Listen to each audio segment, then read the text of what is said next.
សួស្តីអ្នកទាំងអស់គ្នាដែលថ្ងៃនេះដែរខ្ញុំបានមានរឿងរ៉ាវមួយដ៏រន្ធត់ចង់ចែករំលែកអ្នកទាំងអស់គ្នាដោយរឿងរ៉ាវនោះបានកាត់ឡើងនៅអគារដ៏ធំមួយនៅឯទីក្រុងភ្នំពេញខណៈវេលាដូចជាប្រហែលជាពេលយប់ពេលនោះដូចជាកំពុងតែធ្វើការរឿងហ្នឹងគឺជារឿងពិតរបស់ខ្ញុំបាទតែម្ដងដែលខ្ញុំកំពុងធ្វើការពេលនេះជាមួយនឹងបងស្រីម្នាក់ដែលគាត់ទៅធ្វើការវេនជាមួយខ្ញុំដែរហើយកន្លងទៅពេលធ្វើការហ្នឹងខ្ញុំហើយនឹងចាហ្នឹងបានកំពុងតែធ្វើការសាប់តែសុកសត្វតែមានឮសំឡេងមួយគោះផាំងនៅឯទ្វារ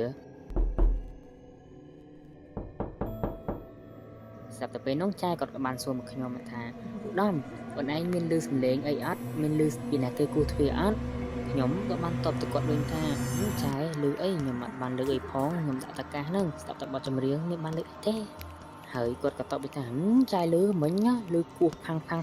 ឡើងពីរដងដោយខ្ញុំពេលហ្នឹងអត់សូវចាប់អារម្មណ៍ផងក៏ប្រាប់គាត់ថាអីទេចាយបែរជាសម័យហើយសង្ស័យមិញមួយគេងខ្លាំងមកលើសលេងអញ្ចឹងណាគាត់លើកហើយក៏ដូចជាមិនសូវចង់តបដែរព្រោះគាត់កំពុងតែគួរចិត្តស្រាប់តែពេលវេលារលងប្រហែលជា2ទៅ3ម៉ោងប្រហែលជាចិត្តទៀតភ្លឺគាត់ក៏បានលើសំឡេងដល់ទៀតដូចជាសំឡេងមនុស្សចាស់ម្នាក់ដែលកំពុងតែកាហែមនៅឯខាងក្រៅគាត់ពេលហ្នឹងគាត់ភ្ញាក់ឡើងកញ្ញាងបាសជើងហ្មងហើយក៏ចោលសំណួរសួរខ្ញុំទៀតដែរថាឧត្តមអូនឯងមានលើសំឡេងអីទៀតអត់មិញចាយលើសំឡេងកាហែមនៅពីក្រោយចាយ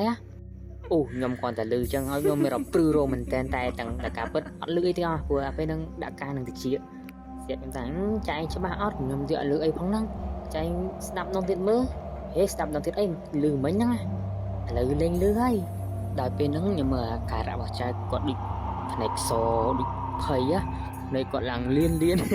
បាទជាស្រ័យបងចាយតែមើលទៅចាក់ស្ដែងទៅគាត់ដូចជាភ័យមែនព្រោះគាត់បើកផ្លេចធំកន្លែងដាក់យើងគាត់ចង់បញ្ជាក់តែទីថាគាត់ភ័យអូបទពិសោធន៍មួយនេះធ្វើឲ្យគាត់ប្រហែលជាអូភ័យមែនតែនដល់ពេលគាត់តែចាប់ពីការងារភ្លាមខ្ញុំឲ្យគាត់ហ្នឹង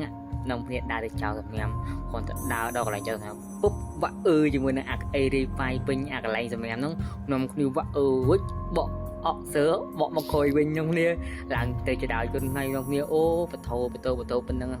មិនដឹងជាម្នាក់ពឹងវាណាទេបើម្នាក់សិតតែខ្លាចខ្មោចចឹង